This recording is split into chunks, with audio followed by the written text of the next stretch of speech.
अस्सलाम वालेकुम प्यारे दोस्तों, कैसे हैं आप। अल्ट्रासाउंड डॉक्टर समरा में खुशामदीद। रमज़ान करीम की आमद आमद है और तमाम प्रेग्नेंट ख़वातीन ये पूछती हुई नज़र आ रही हैं कि क्या हमें रमज़ान के रोज़े रखने चाहिए या नहीं। तो आज की वीडियो में हम इस टॉपिक पे बात करने जा रहे हैं कि क्या एक प्रेग्नेंट पेशेंट को रोज़े रखने चाहिए या नहीं रखने चाहिए। तो देखा ये गया है कि जैसे ही रोज़े रखने का वक्त आता है तो ख़वातीन जो हैं वो या तो अपने घर में किसी बड़े से पूछती हैं कि क्या हम रोज़ा रखें, या अपनी दोस्तों से पूछती हैं फ़ोन करके या मैसेज करके कि क्या आपने रोज़े रखे थे जब आपकी प्रेगनेंसी हुई थी, या अपने किसी भाभी से या घर में जो भी आपके होते हैं रिश्तेदार, उनसे पूछते हुए नज़र आते हैं। तो सबसे पहले मैं आपको ये बताऊं कि ये जो क्वेश्चन है कि आपको रोज़ा रखना है या नहीं रखना, ये आपने सिर्फ एक शख्स से पूछना है और वो है आपकी गायनी की डॉक्टर। ठीक है, आपने उनसे जाके मशवरा करना है कि क्या मुझे रोज़ा रखना चाहिए या नहीं चाहिए। और सेकंड, जो ये डिसाइड करेगा कि वाकई आपको रमज़ान करीम के रोज़े रखने हैं या नहीं, वो कौन है? वो आप हैं। ठीक है, वो आप हैं, आप खुद डिसाइड करेंगी कि आपको रोज़े रखने हैं या नहीं रखने। ठीक है, तो मैं आज आपको 7 इम्पॉर्टेंट बातें बताऊंगी जो कि इसका जो फॉर्म है वो मैं अपने कम्युनिटी पोस्ट पे भी लगा दूंगी, या आप देख लीजिएगा वहाँ से कि क्या एक प्रेग्नेंट औरत को रोज़े रखने चाहिए या नहीं। तो सबसे पहले आपने देखना ये है कि आप जिस भी इलाके में रहते हैं उस इलाके का वेदर कैसा है। अगर उस इलाके का जो वेदर है वो बहुत ज़्यादा हॉट है, वहाँ पे हीट वेव्स आ रही हैं, तो देखें आपके लिए रोज़ा रखना जो है वो इतना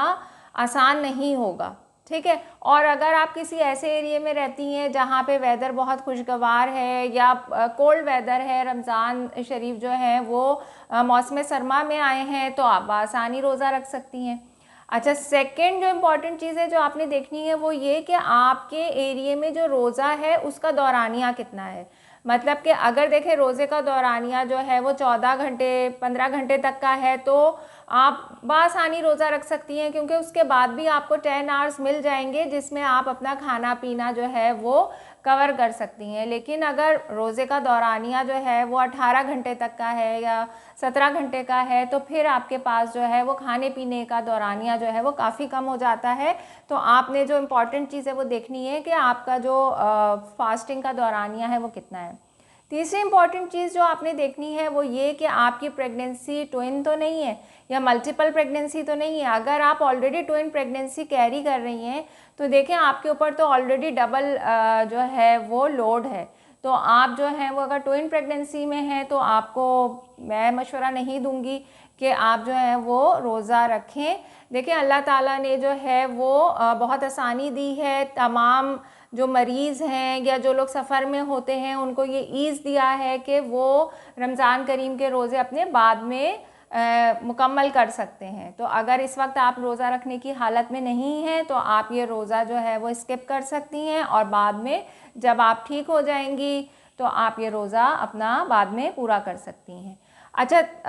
3 बातें मैंने आपको बता दी। चौथी जो इम्पॉर्टेंट बात है जो आपने देखनी है वो ये कि आपकी प्रेगनेंसी का ड्यूरेशन क्या है। मतलब कि क्या आपके शुरू के 3 महीने हैं या बीच के 3 महीने हैं या आखिर के 3 महीने हैं। देखिए शुरू के 3 महीने में क्या होता है कि मतली उल्टी थकावट का एहसास बहुत ज़्यादा होता है। ठीक है, तो इसमें रोज़ा रखना जो है वो ज़ाहिर है मतली उल्टी के साथ बहुत ज़्यादा मुश्किल हो जाता है। आखिर के 3 महीने में क्या होता है, आपको पता है कि बच्चा अपना वज़न जो है वो सारा आखिर के 3 महीने में ही गेन कर रहा होता है। अगर आप उस टाइम पे बच्चे की रिक्वायरमेंट भी बढ़ जाती है, ज़ाहिर है अगर आप रोज़ा रख रही होंगी तो फिर क्या होगा कि बच्चे की जो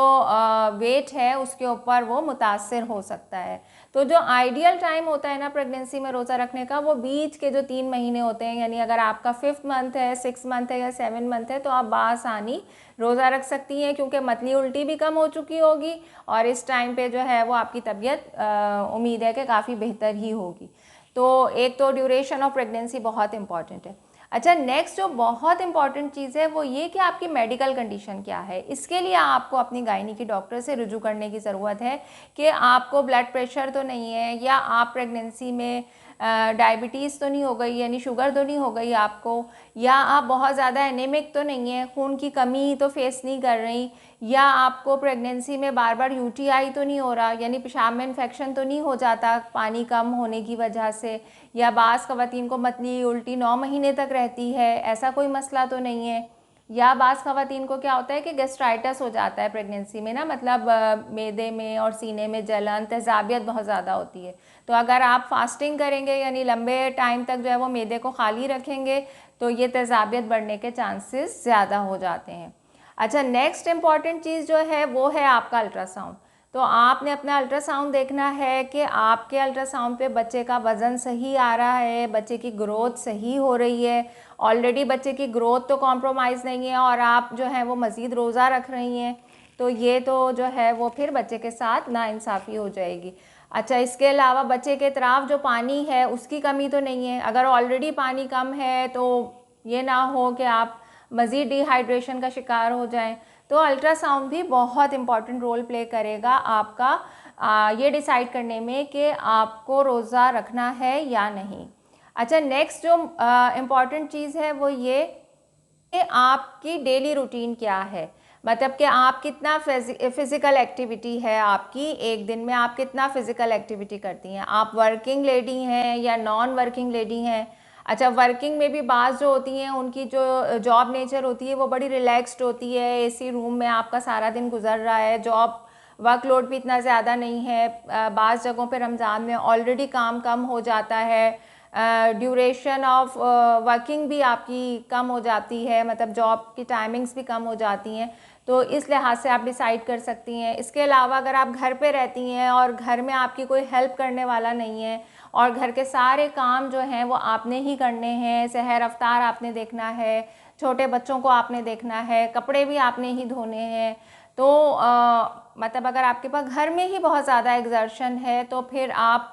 ये काम करेंगी या रोज़ा रखेंगी या अपनी प्रेगनेंसी को देखेंगी, तो यहाँ पे भी ये मतलब ये वो तमाम बातें हैं जो हर औरत की दूसरी से मुख्तलिफ होती है। तो आपने ये नहीं देखना कि जी मेरी बड़ी बहन ने तो रोज़े रखे थे, मैं क्यों नहीं रख रही, या मेरी जो है वो अम्मी तो कह रही हैं कि रोज़ा छोड़ना है, मैं तो रख सकती हूँ। तो ये आप खुद डिसाइड करेंगी अपने लिए, और फिर जो भी रोज़े आपके स्किप होंगे वो आप बाद में जब आपकी प्रेगनेंसी ख़त्म हो जाएगी, आपकी तबीयत बेहतर हो जाएगी, तो आप बाद में रख सकती हैं। अच्छा, अब नेक्स्ट इम्पॉर्टेंट चीज़ जो मैं आपको ज़रूर यहाँ पे बताना चाहती हूँ वो ये कि रोज़ा तो आपने रख लिया, अब क्या है कि आपने जो ख्याल रखना है सहर और अफ्तार में वो ये कि पूरे डे में आपको 3 मील लाजमी लेने, ठीक है, यानी जैसे आप रोज़ाना हम सुबह से रात तक 3 मील लेते हैं ना, एक नाश्ते की शक्ल में आप लेती हैं, एक आप लंच करती हैं, एक आप जो है डिनर करती हैं, तो ये 3 मील को आप रमज़ान में भी 3 मील ही रखेंगी, एक आप सहरी में खाएंगी, एक आप अफ्तार में खाएंगी, और एक आप जो है सहर और अफ्तार के बीच में रात में कोई एक टाइम डिसाइड कर लें, उस टाइम आपको अपना 3rd मील लेना है।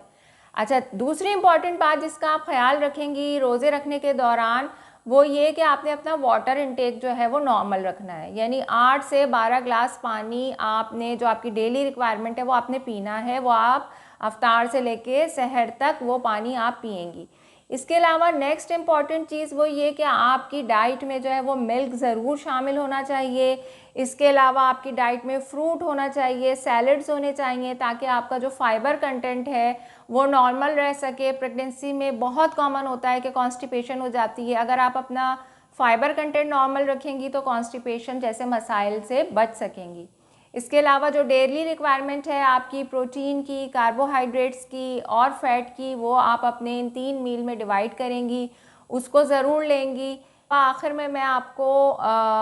ज़रूर ये याद दिलाती चलूँ कि प्रेगनेंसी के दौरान जो भी आप मेडिसिन ले रही हैं, आप आयरन सप्लीमेंट्स ले रही हैं या कैल्शियम सप्लीमेंट्स ले रही हैं या फॉलिक एसिड ले रही हैं या वॉटेवर जो भी मेडिसिन आपके डॉक्टर ने आपको प्रिस्क्राइब की हैं वो लाजमी लेनी है। ये नहीं कि रोज़ा रख लिया आप जी, सहरी में भी भूल गए थे खाना और अफ्तार में भी भूल गए और उसके बाद जो है वो भी याद नहीं रहा, तो ऐसा नहीं करना है। अपना बहुत ज़्यादा ख्याल रखना है, रोज़ा भी रखना है, प्रेगनेंसी भी करनी है, अपनी सेहत का, अपने बच्चे की सेहत का ख्याल रखना है, चैनल देखते रहना है, चैनल को सब्सक्राइब भी ज़रूर करना है। मुझे इजाज़त दीजिए, अल्लाह हाफ़िज़।